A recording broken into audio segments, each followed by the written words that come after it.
Seja muito bem-vindo a mais um vídeo do nosso curso de Redes Neurais Artificiais. Nesse vídeo, nós começaremos a trabalhar com uma biblioteca própria que o Python possui para redes neurais artificiais. Nós trabalhamos nos vídeos anteriores com redes neurais artificiais, porém configuradas, etapa por etapa, sem o uso de nenhuma biblioteca pronta, com funções prontas para redes neurais. Aqui eu vou mostrar a biblioteca Keras, trabalhar um pouco com ela, tá? Que é uma biblioteca bem completa, tem muitas opções. Vou falar pouca coisa porque ela é muito vasta, muito extensa. Então, vale a pena você estudar, investigar as possibilidades aí da biblioteca Keras. Então, Keras, como eu disse, ele é uma biblioteca aí muito utilizada, tá, para Deep Learning, ela é própria para isso. Ela trabalha um nível acima de uma outra, que é o TensorFlow. TensorFlow já tem funções com um maior nível de detalhamento, enquanto que o Keras você tem aí funções mais prontas, você tem meio que aí uma economia em código para estar configurando uma rede neural artificial. Muito fácil configurar uma rede com Keras. Bom, então ele tem várias opções, ele tem modelos de APIs, tem toda aqui uma documentação sobre funções de ativação, otimizadores, métricas, funções de perdas, enfim. É interessante fazer uma leitura de todas essas possibilidades. Existem aí algumas documentações bem interessantes sobre o Keras e, portanto, se você está interessado em trabalhar com redes neurais ou ter aí desempenhos bem otimizados, eu recomendo bastante que você conheça a biblioteca Keras. Tá? Não é a única, tem outras linguagens que têm suas próprias bibliotecas, mas o Keras é uma linguagem aberta e muito acessível para quem está trabalhando ou iniciando aí o seu trabalho com o seu estudo com Deep Learning, redes neurais artificiais. Bom, eu já tenho usado o Spider nos outros vídeos, mas cabe aqui fazer um parênteses que você tem aqui o site para fazer os downloads, o Anaconda. A gente utiliza a ideia do Spider e aqui tem as versões para você baixar, tanto para Windows, quanto para Mac, quanto para Linux. Tem as versões aqui para fazer o download e a instalação do Python.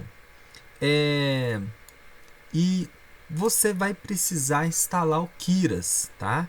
no seu Spider para você poder utilizar. Então, aqui eu estou numa máquina que é o Windows, tá? Então, quem tem Mac, quem tem Linux, vai mudar um pouco. Eu venho aqui, o meu Anaconda já está instalado, Eu tenho aqui o Anaconda Prompt.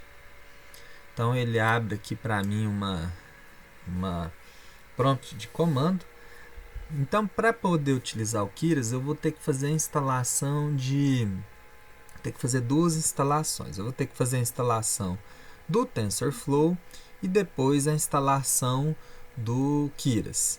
Para fazer a instalação, eu vou dar o comando pip install TensorFlow. Aqui eu não vou, obviamente, executar, porque no meu computador já está instalado. E depois, quando você fizer, após instalar o TensorFlow, você vai usar o comando, muito parecido, pip install Keras, para poder instalar a biblioteca do Keras. É importante salientar, pessoal, eu não sei a época em que você vai estar assistindo esse vídeo, você vai estar fazendo as instalações. As versões vão mudando, a gente vai tendo novas versões aí do Python, até da própria biblioteca. É importante olhar quais compatibilidades a biblioteca atualmente do Keras tem com as versões do Python. Que às vezes a versão do Python atualizou e a biblioteca ainda não está conversando com essa nova versão. Eu tive essa dificuldade, eu tive que instalar uma versão anterior do Python para que eu conseguisse utilizar a biblioteca Keras. Bom, dadas essas explicações, esses pormenores aí sobre, né, o Anaconda, a biblioteca Keras, eu vou mostrar para vocês agora qual conjunto de dados que nós vamos trabalhar. Então, eu vou digitar aqui numa busca, né, o CI Machine Learning Repository. Bom, aqui é uma biblioteca internacional de dados, muito famosa. Quando você acessa, ela mostra para vocês os dados mais populares, tá? Os dados mais utilizados.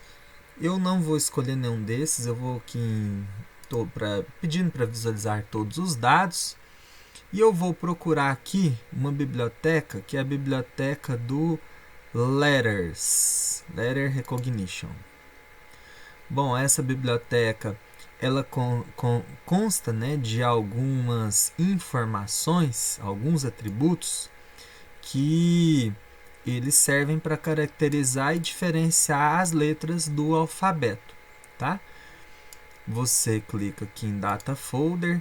Depois eu recomendo que você, né, volte lá na página, que você dê uma lida, né, como é que esses dados foram do alfabeto inglês. Como que esses dados foram trabalhados, quais são esses atributos, para você saber o que você está fazendo, né? Como nosso objetivo aqui é otimizar o tempo e verificar como trabalhar com a biblioteca Keras, eu já vou direto para a parte dos dados. Então você vai fazer o download de Letter Recognition.data. Então ele vai baixar para você um arquivo, ele já está aqui na minha pastinha. Então quando você abre esse arquivo, né, ele começa aqui com a letra T, primeira amostra, os atributos. Depois, né, a próxima letra, que aqui acho que é um I, e os próximos atributos. Aqui está tudo juntinho, mas obviamente que está separado linha por linha. Eu fiz a conversão para CSV, então eu copiei tudo isso daqui, colei no Excel, tá? Quando eu colei no Excel, tem aqui o arquivo original. Quando eu colei no Excel, ele fez a colagem, né, toda aqui em uma coluna só. Eu fiz a separação por colunas, eu vim aqui em dados, né, e texto para colunas, fiz a separação. E separei em dois arquivos. Eu separei num arquivo das letras, que vão ser, na verdade, os nossos targets, né, e um arquivo de entradas, né, que são esses atributos aqui que a gente está visualizando. E aí eu criei, né, outros dois arquivos, um arquivo de saída, que ele obviamente ele tem as próprias letras, e um outro arquivo que é o arquivo de entrada, que tem os dados, né, os atributos. E aí o que eu fiz na hora que eu colei? Separador, eu criei aqui um separador decimal, né, fui lá em substituir mesmo, para ele ler isso aqui como um float, tá? E poder trabalhar, já ler direto lá no Spyder como um float, e aí ele vai trabalhar, né, como um número, assim como a gente precisa nas redes. E separei cada número por vírgula, porque aí na hora de fazer a leitura no formato de CSV, ele não vai ter dificuldade nenhuma para estar fazendo essa leitura. Ele vai estar entendendo isso aí como uma matriz, que é o que nós precisamos, obviamente, para a nossa aula. Bom, para o vídeo não ficar muito longo, eu vou parando por aqui. E aí nos próximos vídeos a gente continua, né, esse estudo aí referente à biblioteca Keras. Obrigado, bons estudos e até a próxima.